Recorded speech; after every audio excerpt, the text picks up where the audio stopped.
Join My Village is a program that is around empowering women and girls in developing countries, empowering through access to education and also access to small business loans so that women can start their own businesses in their communities, thereby giving themselves an income, supporting their families, but also empowering their communities. And I became involved with Join My Village because as an African woman particularly, I've been fortunate in my life to be surrounded by amazing African women who I've seen in leadership roles, whether has been as trade union leaders or political activists in South Africa, or as women in a village that I lived in for a year, who sustained that community, which was made up, the men were mostly migrant workers, and seeing the great gifts that African women have to offer, but also seeing the great challenges that are faced by women, particularly on the African continent. And so any program, any initiative that is about empowering women is something that is going to get me right where I live.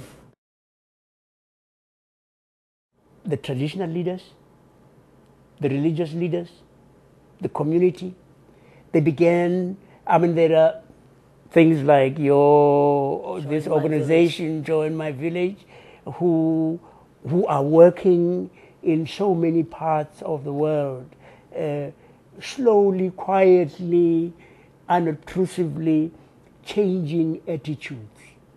And it is, well, it's almost you sound like you're being, you're exaggerating, but it is a revolution.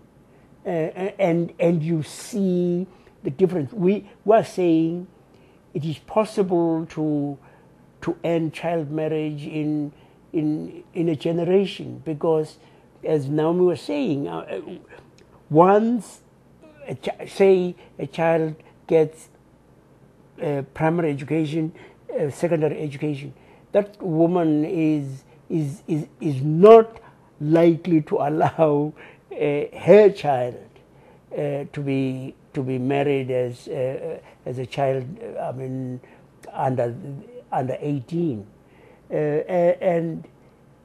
and you could actually it was almost tangible, the change in the atmosphere in the village. In many communities on the continent, the idea particularly of educating girls is not one that is a strong, is felt strongly. I think that many families believe that, if you educate a girl, she's going to get married and leave, and that investment that you've put into your daughter is going to enrich and empower somebody else. And so if there is a choice between educating a boy and a girl in a family, and we have to also accept that education is not free in most places in Africa. So families have to weigh who is it that is going to be given the opportunity.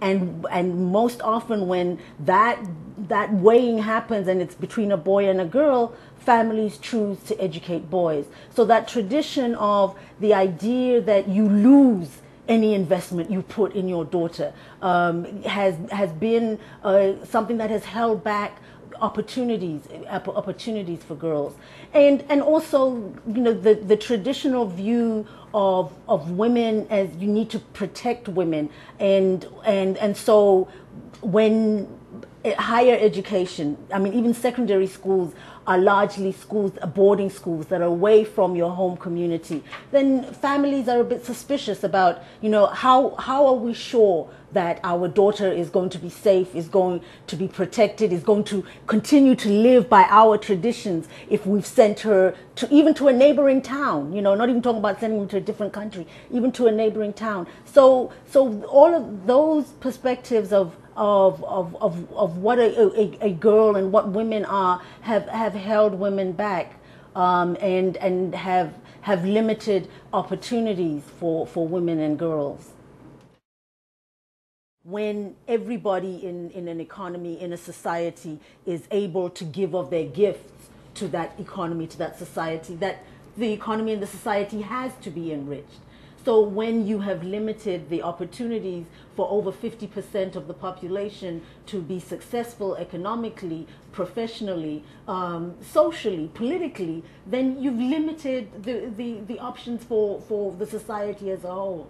And so we have seen over and over that in societies and countries where women are given access to education, to professional opportunities, to financing for businesses, that the whole country grows, benefits. And you know, and taking it to the lowest level, if you like, that we also know that where women are educated, that their families and communities are healthier, have access to better food, are more likely to have their children educated. So clearly, an investment in women, an investment in girls, is an investment in the whole community, in a whole country, and finally in the whole world. And I think, I mean, you know, there's this lovely expression in English: the hand that rocks the cradle rules the world. And the evidence, as Naomi is pointing out, the evidence is where you empower women. The best way, actually, of bringing about change in communities is investing in women, which is why the elders, I don't know whether you know the animals called the elders. It's a group, about 10 of us, called together by Nelson Mandela, have recently launched a global partnership, Girls Not Brides, which seeks to end child marriage, because, and here you see sort of the negatives, where the practice is rampant. You find, they found, I mean, that we're not going to be able to achieve 6 of the 8 Millennium Development Goals: poverty and hunger, universal primary education, the health of children and women, because the statistics are, I mean, quite horrendous, that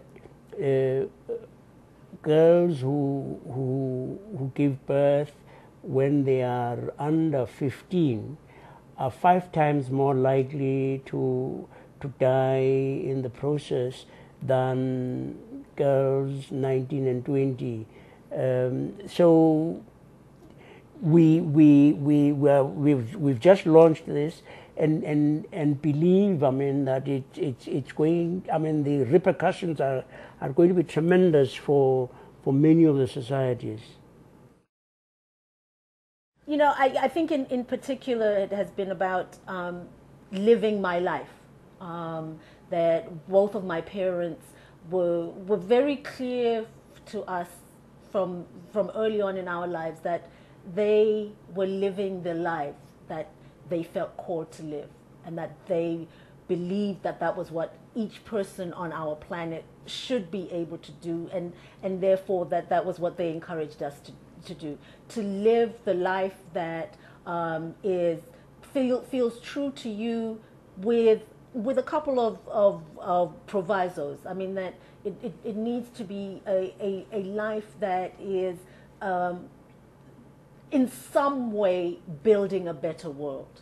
And I mean, and I think the really empowering part of my parents was that we're not going to tell you what that is. We're not going to say to you, that to make the world a better place, you have to be a politician, or you have to be an activist, but that it needs to be something in your life that is making the world slightly better, because as Dr. Martin Luther King Jr. said, that we all live indebted, and for us, I think it was probably clearer than for most how indebted our lives were. As Daddy says, that to be Black South Africans and to have the opportunity when we were very young to live in England and to be exposed to a different system. To be Black South Africans living in South Africa and be able to go to boarding schools in Swaziland. So all of that makes it clear that there have been others who have gone before us who have made our lives better than theirs, and that therefore we are called to in some way make the world better for those who come after us. And so those I think those are the two big main things, that to be living my life, and what feels right, what feels empowering, what feels whole to me was something that I learned from my parents, and to be about making the world a slightly better place than I found it, however that looks for me specifically. Ubuntu, Ubuntu, is the essence of being human. And it says, I can be human only in relationship. A person is a person through other persons. I need you in order for me to be me. I need you to be all you can be so that I can be all I can be. And it makes sense. It turns out that it's really actually not an African concept. It's much more universal, where you realize, that if you undermine one person, whether you like it or not, it has repercussions. When people begin to work together, they discover, hey, when we collaborate, we produce better results than when we work on our own lonesome. And when we care for one another, the benefits are, well, I think, the cooperative movement is based on the same principles. You are a gift to your family, to your community, to your nation, to the world. There is no one like you, and we need you to be you. And also that you have a gift. There is something that you have, that only you have, that only you can give to your family, to your community. And that we want to be those who support you to be able to give your gift to the world. So I would say, I want every little girl to know that as you are a gift. And as you are, you have a gift. That's wonderful. All I would want to add is that, do you know something? The sky is the limit. Reach out to the stars. You can become anything that you want to be. Don't allow anyone to say you can't be this. Say you want to be a doctor. Say you want to be an engineer. Say you want to be a teacher. You can be these. And you've got friends around you who would help you to fulfill your dream. go on dreaming.